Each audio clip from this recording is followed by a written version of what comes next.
I call James Shaw. Thank you, Mr. Chair. I'd like to just start by responding to one of the comments from Mr. Hipkins, and thank you very much for your acknowledgement. You said that the Labor Party wasn't going to be supporting our SOPs because you hadn't had time to test and tease out the SOPs, but of course you haven't had time to test out the primary legislation either. So I say take a punt, because it's not going to be any different from voting for the legislation as it stands. Nobody really knows how this is going to turn out. So you might as well take a chance on us, as they say.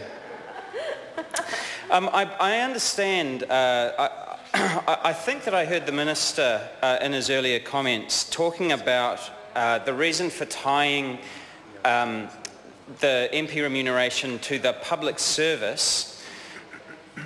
I believe I understood you correctly when he said that one of the reasons to do that was to make sure that a future Labor government or a Labor-led government would have the incentive to hold down public sector pay because they would be so ashamed of the consequences of having their own pay. That's what I understood you saying before.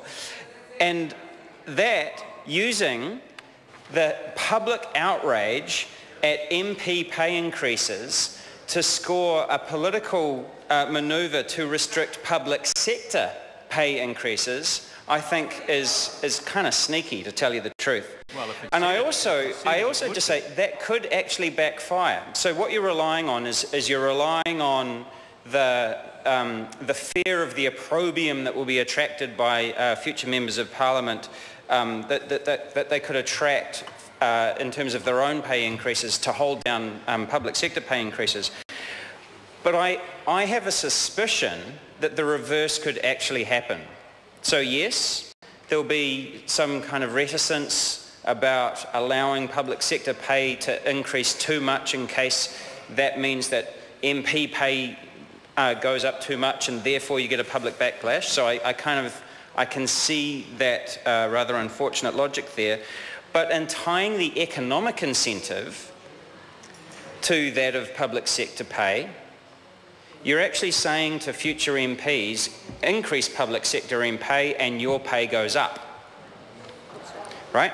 That's the actual economic incentive that you're saying to future governments. So there's actually an economic incentive for MPs to increase public sector pay enormously. That would be quite convenient, actually, for MPs. So at least at an economic level.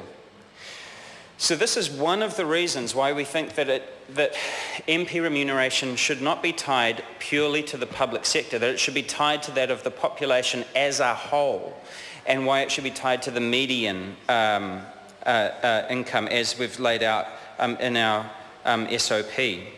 So I'd like to get a response to that in the next round. The other thing is I just wanted to say that we do have an opportunity, given that just about everybody except for the government benches has spoken about what a poor process this is, and this is not exactly lawmaking at its finest. I think you'll agree, Mr. Chair, that the third SOP that we've got, which we Order. Please be seated. Given the member quite a bit of latitude where he's referred to your, and asking me whether I would agree with what he's saying, he can't do that and bring me into that debate. Please carry on. I beg your pardon, Mr. Chair.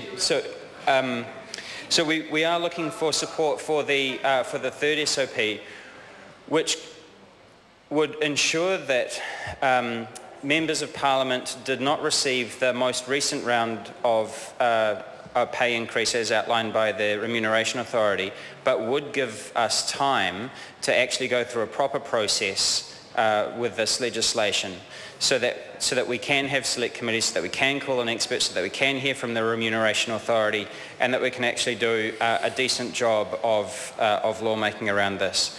So if we can't get support for our first SOP, which is to tie MP remuneration to the interests of the population as a whole. If we can't get support for the second SOP, which is to use a better measure of public sector pay than the one that's being proposed, then perhaps we could have support for our third SOP, which is to not have, the principle of which is to not take the pay increase that we were given and to give ourselves the time to do this properly. Thank you, Mr. Chair. Mr. Chairman.